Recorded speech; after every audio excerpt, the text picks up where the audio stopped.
We're grateful that Ramiro can join us from the USHCC. They're doing unbelievable work up in DC and for small businesses and also for chambers and representing us. They're doing great work. And I was yesterday on a governmental affairs call, and I just want you all to know that I am fortunate to be on that board.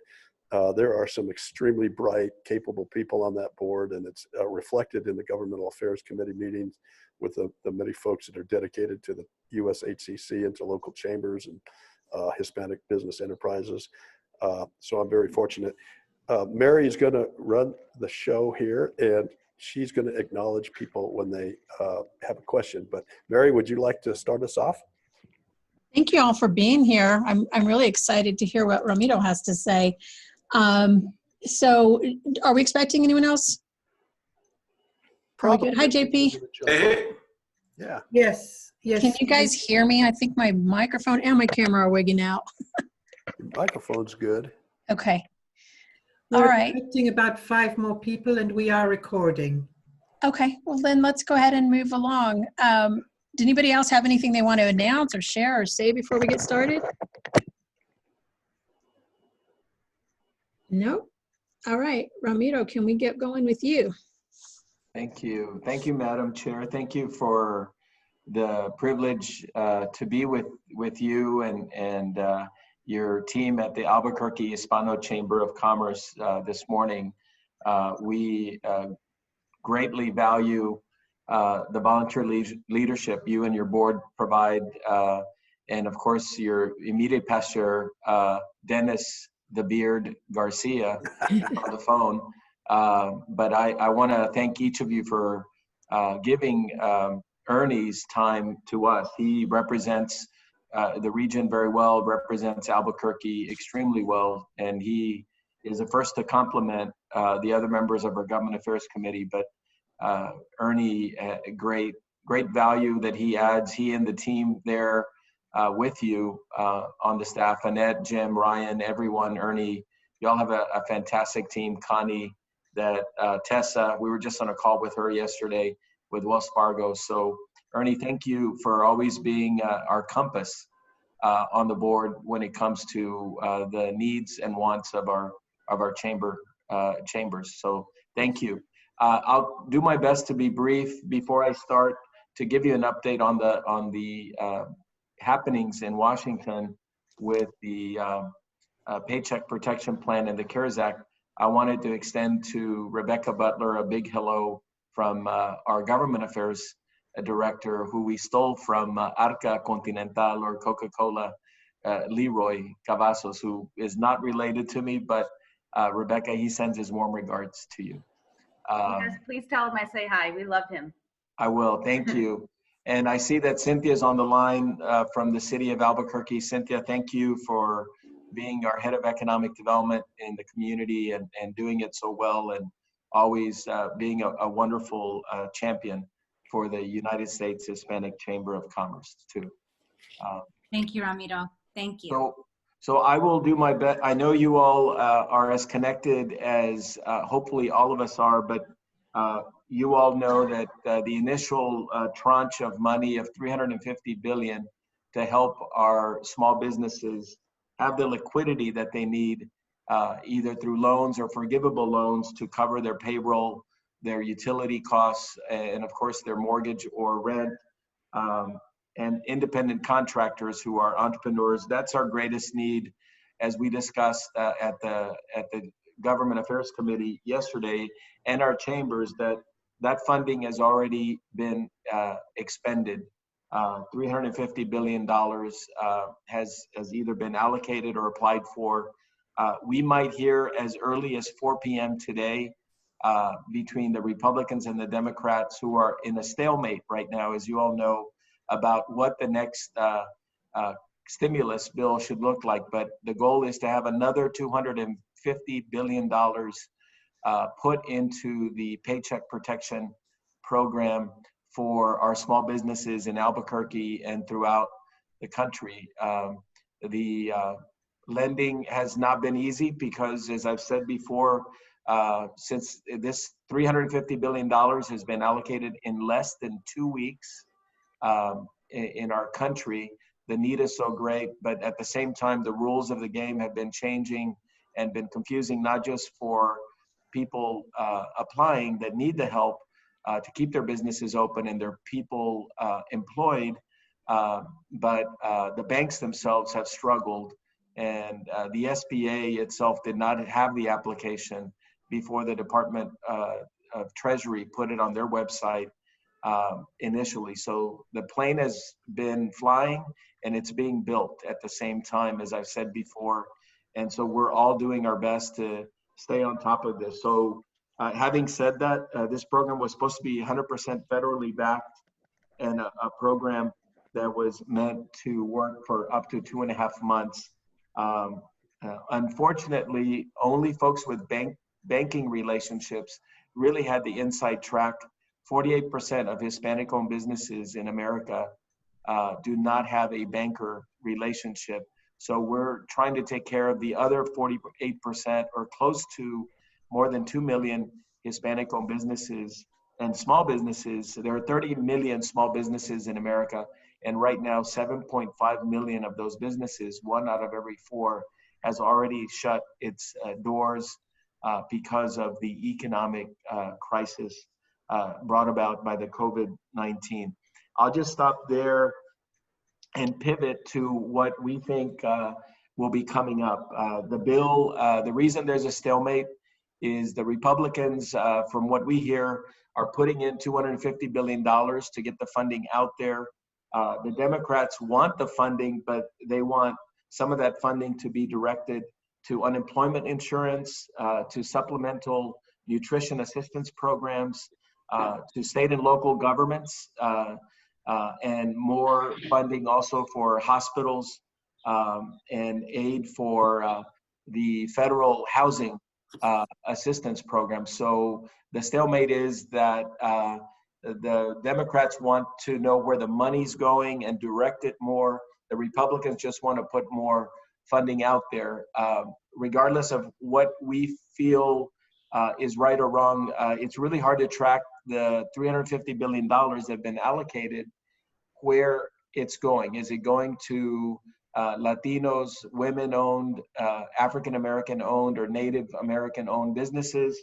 There's no way of knowing who's applied for those funds. We just know the amounts with the banks. So I'll just stop there, Ernie, and say that besides getting hopefully good news today at 4 that we've got more funding, the Chamber's position is that we need more liquidity within the next 30 days to save our businesses, put people back to work, and make those forgivable loans. And then 2, Ernie and I and many folks have been working hard to include 501c6s in the legislation. They were left out last time. 501c3s, which are very important organizations and employers in communities, and also economic development generators, were included.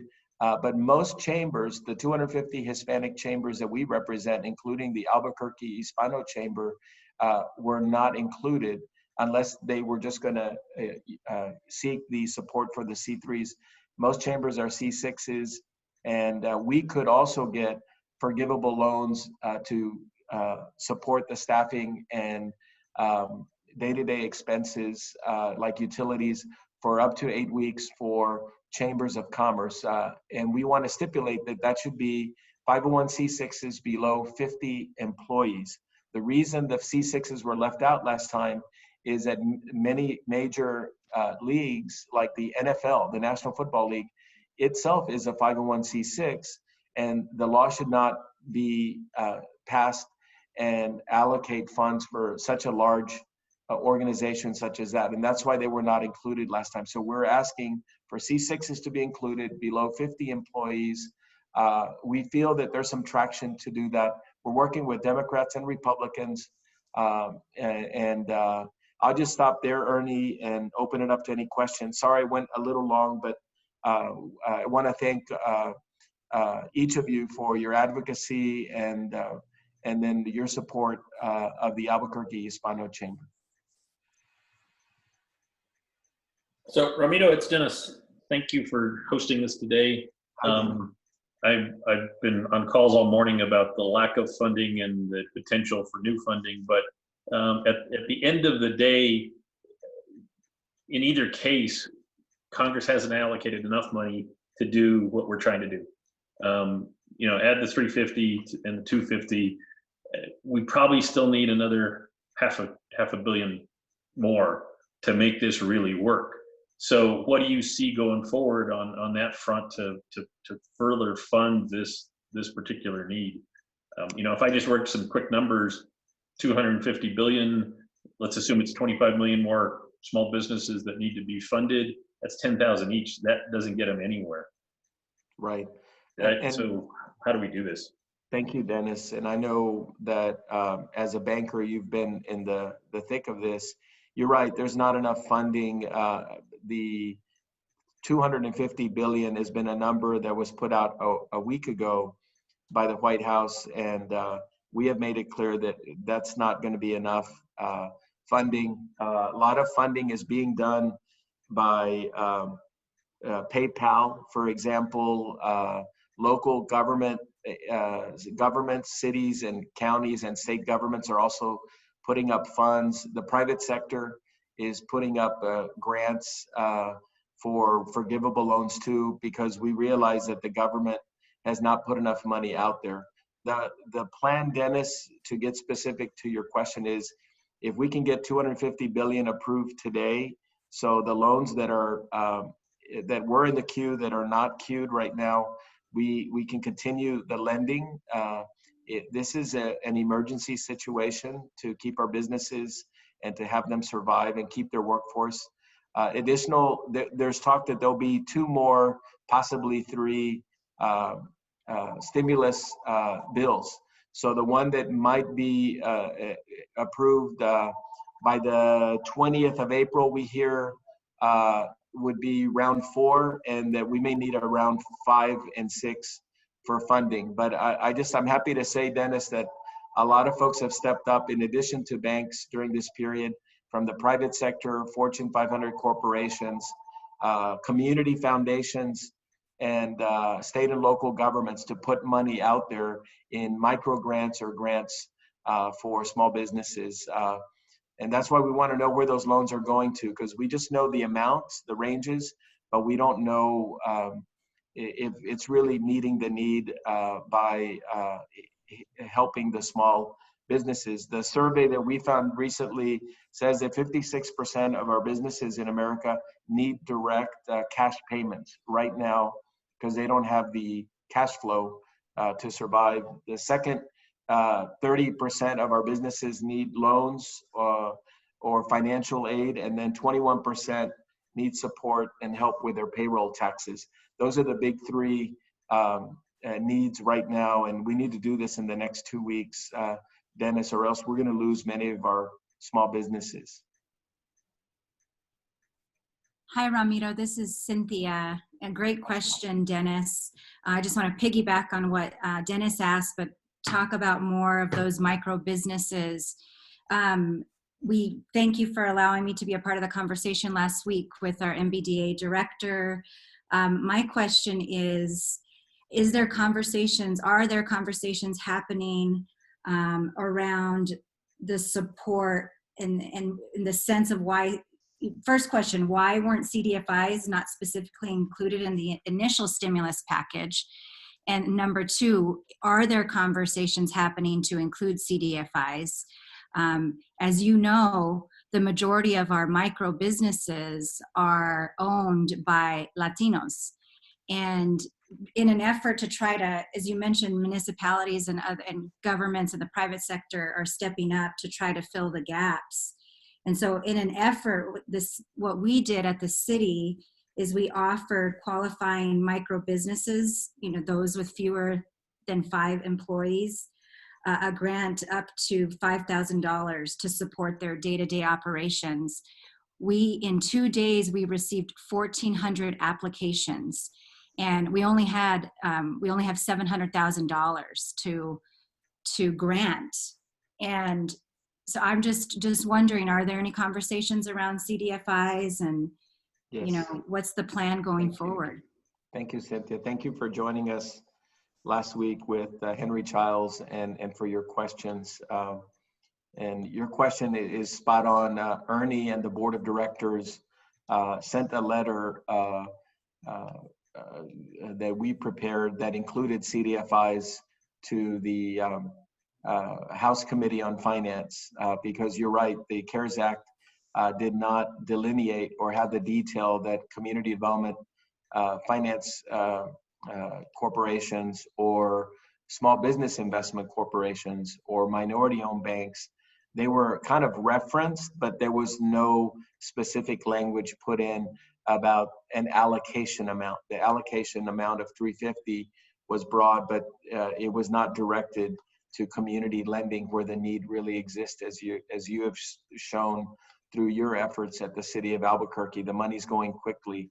So I will be happy to send that letter to Ernie that he and the board signed off on. And we're very proud of the fact that that letter also included C6s. Ernie gave us his feedback on that letter, Cynthia, and I'll make sure that Ernie or I get that letter to you and everyone on this call.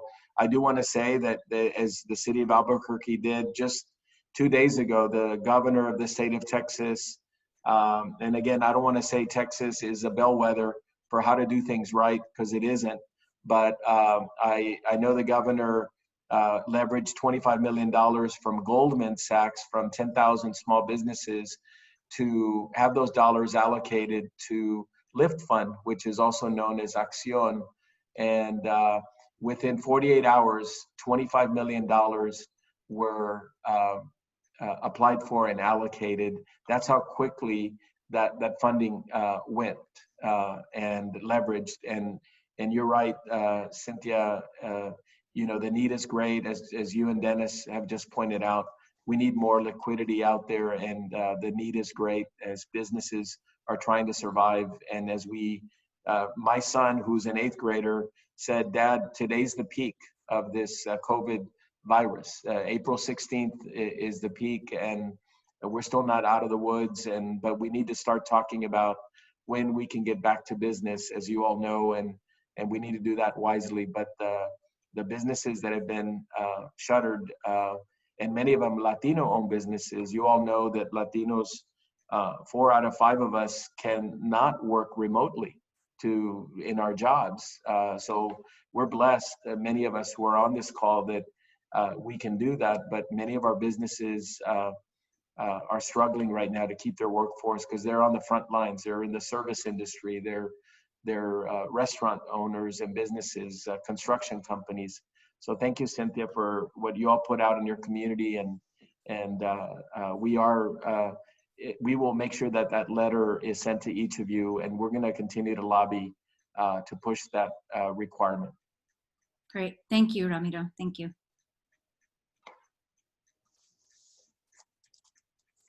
Okay, any other questions or comments on that?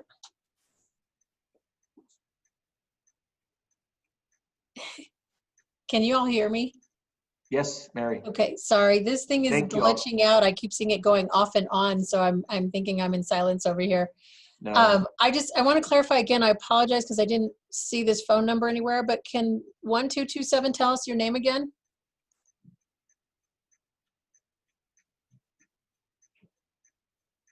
Okay, now they're gone. Okay, and this, not to be weird, but I keep hearing about Zoom meetings being hijacked and people popping in that aren't part of the group. So I did want to make sure that was somebody we knew. So I apologize for that. So Arnie, did you want to add anything else to what Ramiro was saying?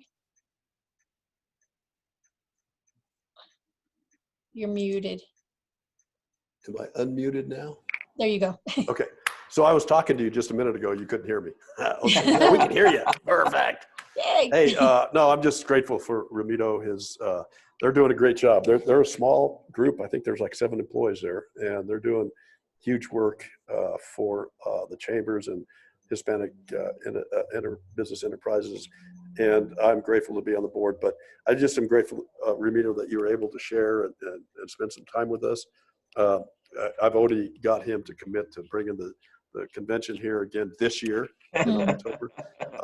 he bit on that. So Cynthia, guess what? We're going to do it again. Welcome back.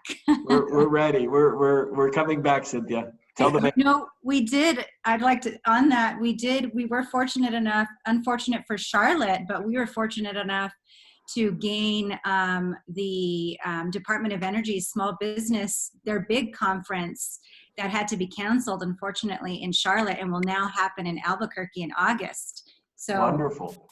So we hope to see you there. Oh, Yeah. wonderful. No, I don't say this just as an ad for Albuquerque, but I need to just thank you all again for hosting our national conference.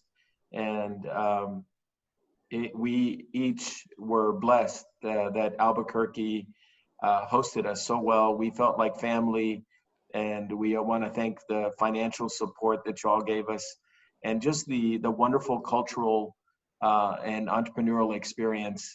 And we could not have done it without Ernie and his team's help, doing binders till midnight, from what I understand. Thanks to the staff at the Albuquerque Hispano Chamber and to the city of Albuquerque, everyone for your help. But we would love to come back soon. And I'm glad that you mentioned the August conference. We still want to do an renewable energy summit. We haven't forgotten about that. So hopefully, Cynthia, we can rally you and I and Ernie around that when things get back to normal. Certainly. Perhaps we just, we pair the two together. Yeah, good idea. POE. It's a great idea. That's awesome. Hey, Ramiro, this is Jim. I just wanted to let you all know, too, we also picked up migrant farm workers, MAFO, who chose Albuquerque, and then LULAC is also coming next year as well. So a couple of good ones. That's wonderful. I'm glad. I know their CEO, Cynthia Benavides, joined us in Albuquerque as our guest, and indirectly as your guest. And we invited our national CEOs of other Latino groups to come with Unidos US, and of course LULAC, MALDEF, and other groups that were there. Dr. Juan Andrade was there from the National Hispanic Leadership Institute, and folks from HACU, the Hispanic Association of Colleges and Universities. So really, and then of course, Sid Wilson from the Hispanic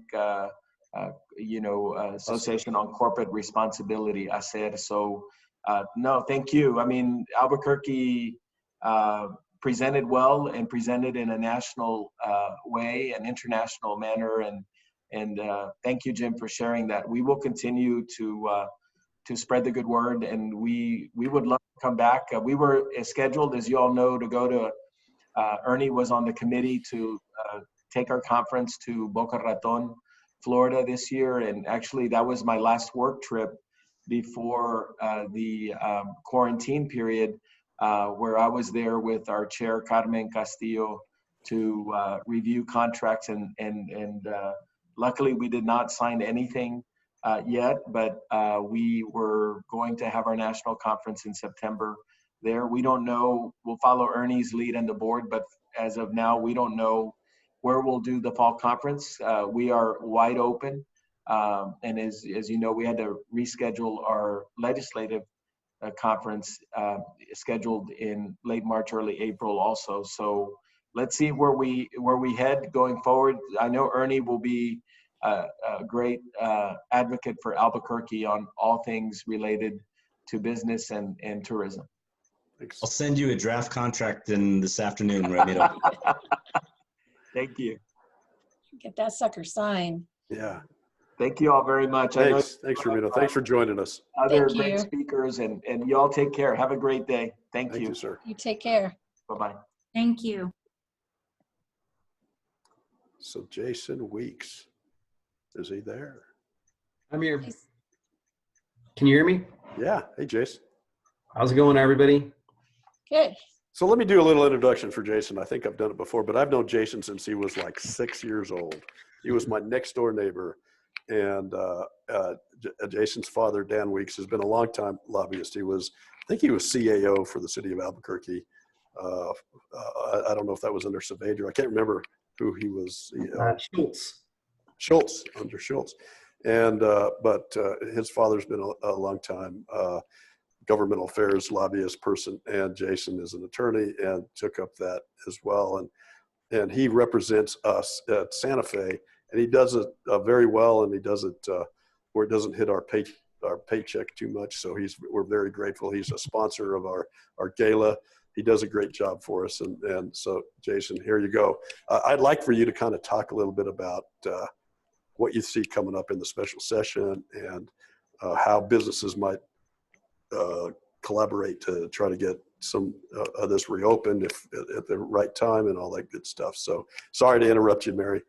Oh, no, that's okay. Thank you. Okay, thanks. Go ahead, Jason. Sure. So I think, they're going to have to convene a special session as soon as they possibly can. Obviously, there's some issues standing in the way of that. There's been a lot of debate about whether you could do a virtual session, and I think the consensus is generally no, because the Constitution requires that people appear in Santa Fe. So obviously, with the COVID crisis going on, they don't want to gather folks from all four corners of the state, put them in a small building and open it up to the public and have them debate how to plug what is probably going to be about a $2 billion shortfall in terms of the revenue that we're going to bring in versus the current budget, which is set to fiscal year starts on July 1. So they're going to end up having to convene. I think that the thought right now is that they're going to try to convene, if possible, before the new fiscal year starts. It's always easier to sort of readjust the fiscal year for the coming, readjust before we're in the actual fiscal year. So I think John Arthur Smith has recently said, my initial thought was it was going to be $1 billion shortfall, but with oil and gas where it currently is, it's probably going to be about $2 billion. So the first order of business is going to be them evaluating how to plug that hole. I think they hope they're going to get some federal funding that they can use as a supplementary source of revenue for the budget, but there's nothing that has been clearly defined that would allow the state to do that yet from the federal government. So they're going to probably take all statutory steps that they can to divert as much money from the permanent fund as is possible. The issue is they can't divert, they can't really tap into the permanent fund without amending the Constitution. So I would expect to see a ballot initiative that goes forward during the special session that would give them some type of ability to tap the actual permanent fund. The other funds that they'll probably tap, severance tax fund will probably get tapped. They'll also probably go after the revenue stabilization fund, the Larry Larrañaga fund. That stands at about $1.2 billion now. They could use that over this next year to plug the hole, but where do we get the revenue? And I think that's where where I'd like to focus this discussion, if possible, is how do we reopen our economy in a way that allows so many of these impacted businesses to ramp up their operations, right? Obviously, we can't control when we reopen, but hopefully we can have some input into how we reopen and if it's in an incremental form and fashion, what that looks like. Also, any economic development incentives and other legislative concepts, there's going to be some stuff done, I think, from a regulatory standpoint to ease some of the liquor restrictions on restaurants, give them the ability to provide alcohol with a meal if somebody's taking it home for delivery. Craft beverage industry and just alcohol sales in general, you probably see some curbside or home delivery initiatives pop back up. Give the department some flexibility, that's the ABC, some flexibility to implement some either long-term regulatory reforms or short-term reforms that actually give that industry the ability to access tools that they don't currently have. I know the Restaurant Association has been working on a reopening plan and also some agenda items for a special session. The tourism industry, which I also represent, the Hospitality Association, they are as well. But where are we going to find the money and what's this going to look like? I think those are the key questions here. And, our economy is heavily based on oil and gas and then the service sector and healthcare. Oil and gas has taken a pounding. The service sectors are essentially limping along right now. That's restaurants, hotels, all other tourism-based infrastructure. And then hospitals are actually laying people off, ironically, right now because elective procedures aren't being allowed to be done. So you're seeing essentially a huge contraction of our overall economic base and the industries that are essential to our state tax revenues. So I think this sort of segues into, Ernie, that discussion that is secondary to this, or it's the next agenda item, which is how do we reopen? What does a reopening plan look like? So Jason, let me just ask you something real quick on that, because I was fortunate enough to talk to Patty Lundstrom yesterday on the phone, and it was for something different, but I thought I'd take the opportunity to see, what they're up to, since she is, isn't she the chair of Appropriations. Appropriations? Yeah, House Appropriations. So I was lucky enough to talk to her on the phone, and she kind of intimated that this special session is kind of going to be a patchwork special session. It's not going to go after the entire $2 billion issue, because in January they'll know more about what gross receipts are coming in, what other things are happening, and we have a 60-day session starting in January. So she made it sound like it's not going to be a full-blown $2 billion fix for this fiscal year. It's going to be that. So I don't know. That's just what she told me yesterday.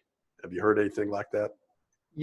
I've heard things that range from we're just going to come and try to figure out how to plug some holes in the budget to we're going to completely, get what we think could be a balanced budget moving forward. The problem is when we reopen has a significant impact on what our revenue looks like, right? So we don't even really know right now what the true impact's going to be. I mean, everybody's estimating it at $2 billion, but that's a guess. And it's obviously going to be more if we stay closed for longer. I've heard, Patty, or Representative Lundstrom may be interested in trying to just plug some holes. John Arthur Smith may be as well, but then it's going to depend on what the governor wants to do. I don't expect that you're going to see a ton of significant cuts to our current budget. I think they're going to try to keep the current budget as close to where it is as possible. Some notable things that happened this session were a fund for early childhood education, 4% pay raise for state employees. Do those things stay in or do they cut those? Again, Ernie, I mean, it's kind of guesswork at this point. And I think for any special session, we need to be looking at trying to get things on the call that will aid businesses as they seek to reopen and establish operations.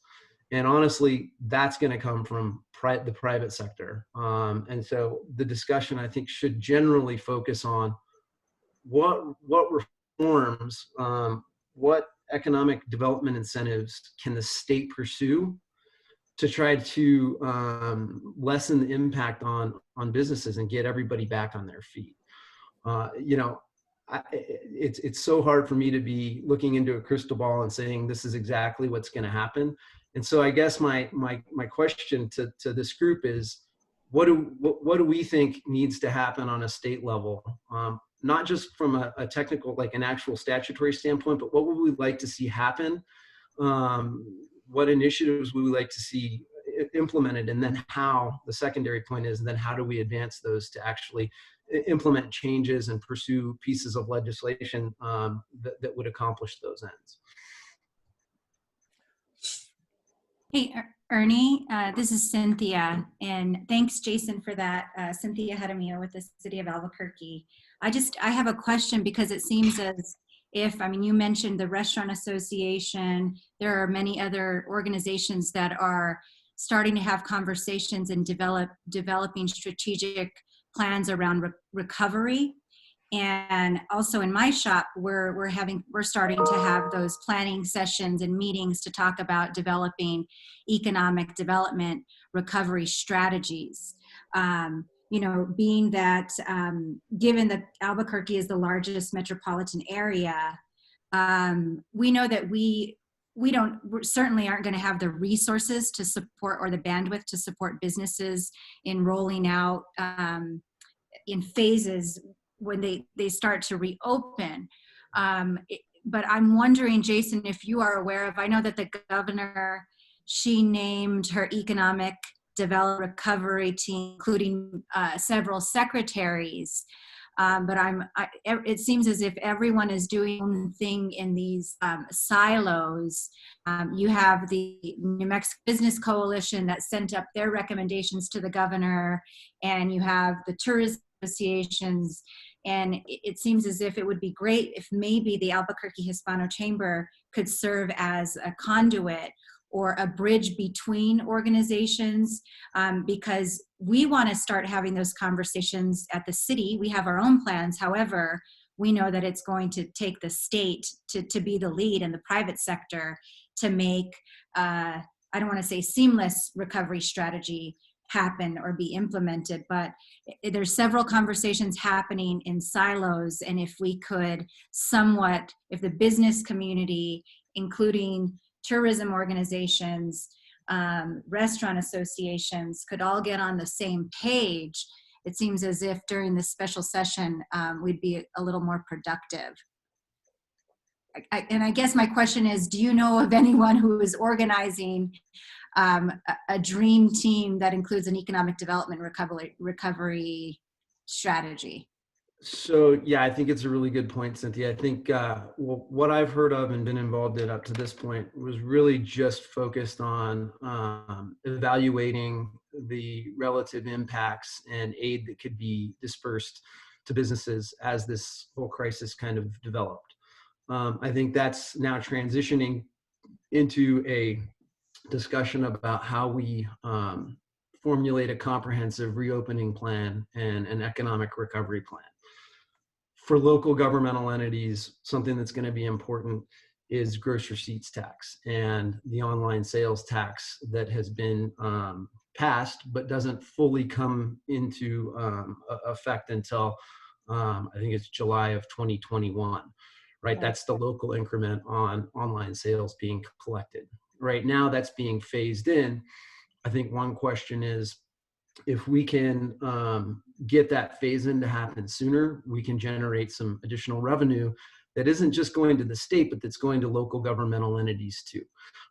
So I know that's not directly answering your question, but I wanted to point out that I think that that's something that we all need to be considering, how we can continue to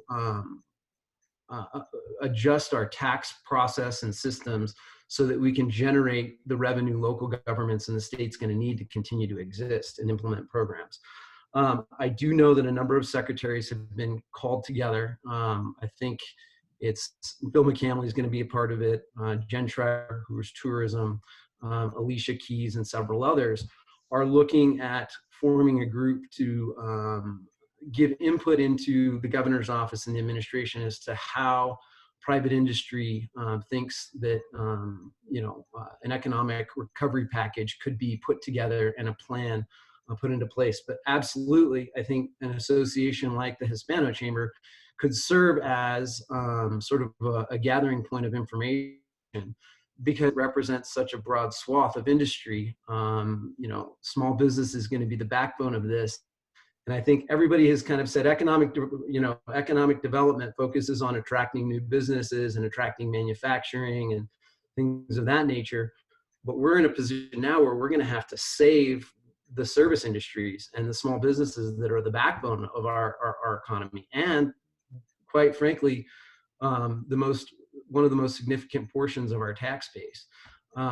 So has anything specific been put together? No, I do know that there's plans for the administration to get input from the private sector. How that happens, though, I do think is important. And your point that an association like Hispano Chamber could serve as that point of gathering information from relevant industries. But I guess that's a question for Ernie more than me. Well, yeah. So it is attractive to do that, but what you have to, the most important thing I think that in order to do that is that what we do is meaningful and isn't something that the administration won't consider. And so how we get buy-in from that, because I know a lot of people have gone public about this is what they think, this is what they think. Well, I don't know if that really is productive, because I think the last thing the governor wants to do is read in the front page of the Albuquerque Journal how some group is trying to get something done. I think Exactly. you need to figure out how to get buy-in, and with that buy-in that says, I would love to participate. I'd love to help lead if that's what we need. We don't have a bunch of resources, but that's a collaboration of the resources. But what we really need, Jason, and maybe this is going to be a sidebar after this is over, is what it would take to get that done, so that we aren't wasting people's time, that what we do is really meaningful and could result in, the right things that need to get taken care of in the special session. We know the special session, a lot of things in a special session are agreed upon before the session starts. That's what's important. They don't want to all go in there and have, all these different ideas, and it takes, 30 days, because that's a waste of taxpayer money, and it's a waste of people's time. So they always have pretty much an agreed upon agenda and how they're going to take care of it. So if we knew how we can infiltrate that and have that as knowing that we have buy-in from the administration, maybe we need to take that offline, but I'm happy to participate and lead if that's what we need to do on that. And I know my board will be supportive, as we would need the support of the board in order to do that. So that's where I am on that.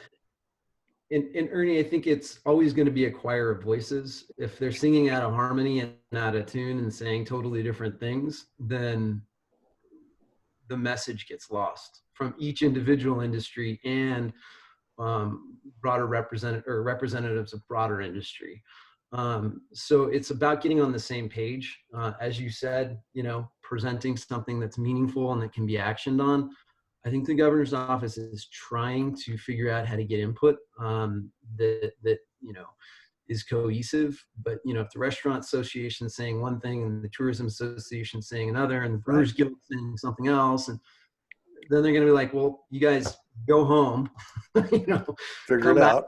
When you've got your act together and you know what you want to ask for. So with that in mind, I'm wondering if you're aware now, Bill Fulgenetti is unfortunately no longer with us. He was a great man and a great representative of the New Mexico Municipal League.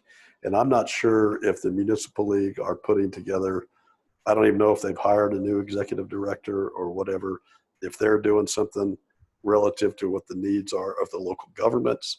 I think we need to think about the Association of Counties and Municipal League. All the cities like City of Albuquerque, they're as big as a municipal league, so they generally don't necessarily play with that. But we need to talk offline, I think, on how we try to herd what we think is the important participants in something like that, and see if it's doable and viable.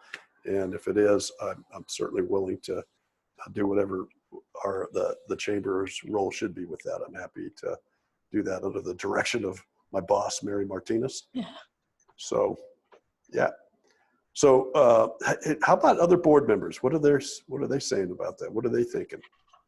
Jason, This is Mike Kivitz. Can you hear me? I can. Hi, Mike. Hi. What do you may have mentioned this, but what do you see as the effect on last year's budget? Some of us have money that was added to last year's budget, which I would tend to assume, the budget was higher than was based on a lot more oil and gas revenues. Do you think they'll go back to the prior year's budget? How do you see that playing out? So, I think there's going to be about a $2 billion shortfall based on the budget that they passed. They're going to have a lack of revenue, about $2 billion. I think they're going to try to make that gap up as much as they can by tapping into the reserve fund, which is the revenue stabilization fund. I think it stands at about 1.2 billion. So there's some money there, but we don't want to take our reserves down to zero, right? That's just dangerous to do. I think they'll try to tap the permanent fund as much as possible, but that would require a ballot initiative to actually dig into the permanent fund. And I think they'll go after the severance tax fund as well to try to make up as much of the gap as is possible. I don't think they can get to $2 billion with those sources. the federal government could certainly authorize that we would be able to use some of any federal aid to, you know, push that towards making up some of that revenue gap between what we're going to bring in and what the current state budget looks like. I do also think you will see some cuts in the current state budget. I think that they will move all road projects that aren't critical. I think they'll probably scuttle those. I think they'll probably scuttle some of the capital outlay projects that they authorize. I think they'll also maybe forego the 4% raises for state employees. And I think they're going to try to do those things so that then they can protect other increases that were given in the current budget. I don't think you'll see us move back to like a 2006, 2008, 2009 budget. But I do think you'll see some cuts. Thank you. I have a question, Jason. Has there been any talk about them trying to push cannabis as a revenue source during the special session, or? I haven't heard that there's been talk of that, but I think everything's going to be on the table. And if the governor can leverage what's going on and any budget shortfalls to open that source up, then they're going to do it. I think there's just still a fundamental disagreement between the Senate and everybody else as to, you know, what that would look like. I'm not sure John Arthur Smith and Clemente Sanchez and those who are essentially, you know, the linchpins for that whole decision are going to change their perspective. I also don't think it creates enough money to make up the revenue shortfalls, right? It's probably only $100 million to $150 million, $200 million, at least initially. So, you know, I think everything's on the table, right? I mean, I even think gaming is on the table. You know, you could see an expansion of gaming effort that would allow gaming to be expanded in a more meaningful way. Obviously, that would impact the compacts, but if they can generate revenue by it, then they're going to be looking to do it. So, Ryan, that's a really good question because the progressives are going to want that on to be discussed at the special session for none other than the fact that the conservative Democrats, if they're against that, this is right before a primary and there's a lot of people, there's some competition in the primary. So this could be kind of a tough one to deal with right before the primary. It's interesting to think about it in that perspective, not just in the revenue perspective, but the face of the legislature going forward. Ernie, I think that is a good point because we talk about tapping the permanent fund in a broader form and fashion, which will require a ballot initiative. Yeah. The legislature still has to agree to put it on the ballot. Right. And so that could be another political point. I do think that, you know, the recent Supreme Court decision makes some of the more at-risk moderate Dems less at risk because Supreme Court, and I don't know if everybody's familiar, but the Supreme Court basically denied some county clerk's petition to mail ballots to everybody and said, no, you can mail something that says you can request a ballot. But we're not going to go to a total mail-in ballot-based election. We're still going to have an actual election. Yeah. Ernie, Mary, I have a question. It's Johnny Montoya. Go ahead. Jason, just real quick, you talked a little bit about capital outlay projects. Do you think that the severance tax projects or the GO bond projects could be at risk for being swept? I know neither of those affect the general fund, so I don't know if they plug a hole, but some of those projects keep people working. And I'm wondering if you've heard anything about severance tax projects or GO bond projects being targeted. I don't think GO, I think severance tax maybe, because then you try to take the severance tax and use it to plug holes, which would mean that they'd have to divert money away from projects, capital outlay projects that are currently being funded by the severance tax. I think they're going to try to keep as many capital outlay projects in play as is possible because you're absolutely right. They are a way to essentially stimulate the economy, right? You're putting people to work because you're financing capital improvement projects.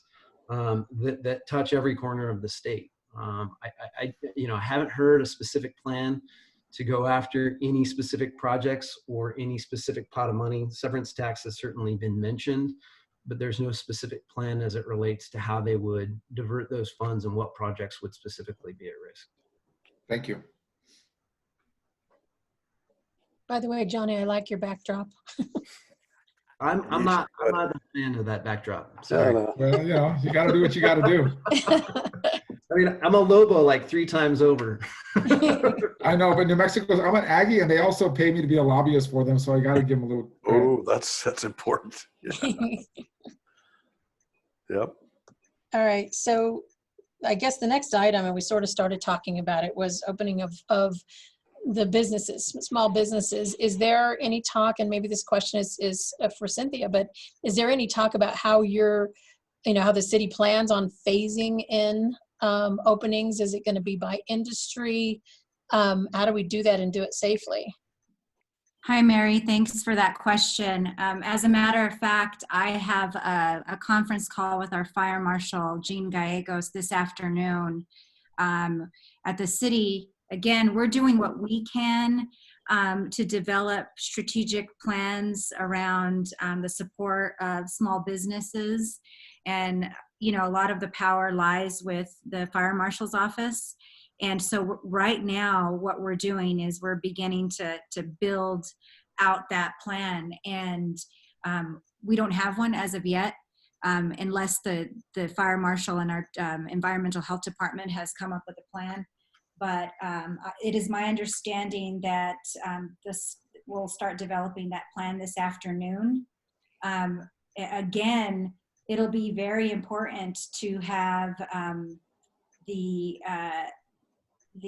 not only the opinion of, but feedback from the private sector. And so perhaps I can create some sort of feedback loop through the Hispano Chamber to provide input to the mayor's office and of course the fire marshal. But we're starting to have those conversations, Mary, right now. Okay. And I'll keep you all included and,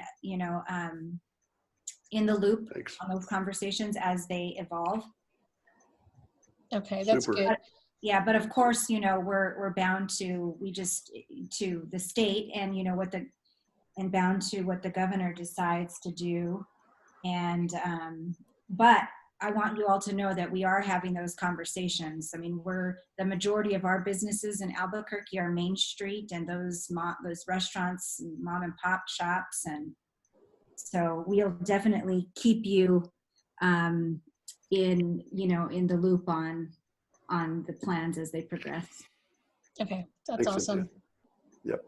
Were you going to add something, Ernie? No, I'm just saying thanks, Cynthia. Yeah, I see, just because I follow the page, and you have two, the home instead, or not the home instead, the chamber page, and then the other page you have two. One's the group, and a lot of people get on and get information from you guys, and that's why I'm asking that question, Cynthia, and I appreciate that you're including the chamber and getting that information out.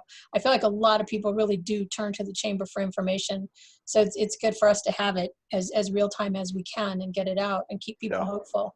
Yeah, certainly. And one thing, Ernie, for you and your team to know is that on our economic development and small business page, we update our resource page daily, sometimes hourly.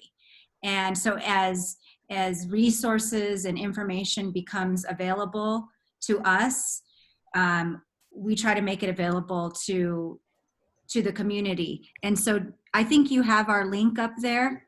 And so just so you know, it's updated daily. Okay. And Ryan, who's on the call right now, is somebody that's been doing that for us. So yeah, thank you. Thank you, Cynthia, for bringing that up. Well, we're about up. We're at 11 o'clock. So we did it for an hour. Yeah, good job, everybody. Any other final questions or comments? All right, how about a motion? Oh, go ahead, Jim. I have one comment I just want to add. I don't know if those of you that have not seen the McKinsey study that was brought to us by Sam, I stayed up till 10 o'clock last night going through that, and it's dynamic. It has action plans in it, and it's really, really neat thing. So just wanted to make that comment. What's the McKinsey study? We could send it to you. Okay. We'll send it to you. It's from Sam Leal Fuad. It's Okay. a couple of weeks old now, but it still has some good info. Ernie, All real right. quick, I know it's a little irrelevant for this meeting, but Jason, have you heard anything on Representative Villalobos' appeal on his petition signatures? I know Jane Colbert won hers, but have you heard anything on Villalobos? So yeah, he was obviously kicked off the ballot by the district court judge, and he's appealing to the Supreme Court. You know, I had a conversation with him the other day. I think he's committed to taking it as far as he can, which is the next step, right? He's taking it to the Supreme Court. And so I don't know when, I haven't heard anything about when a hearing's scheduled, but he has put his appeal together, and, you know, I think he has hopes that it'll get back onto the ballot. But yeah, that's sort of where it stands. We're just sort of waiting to see when it gets scheduled. Thanks, Jason. Awesome. All right. So if that's it, can I get a motion to adjourn? So moved. All right. Those in favor? Aye. Aye. All right. Thank Motion you. passes. Thank you all so much for being on the call. Thank you so much. Bye, everybody. Bye.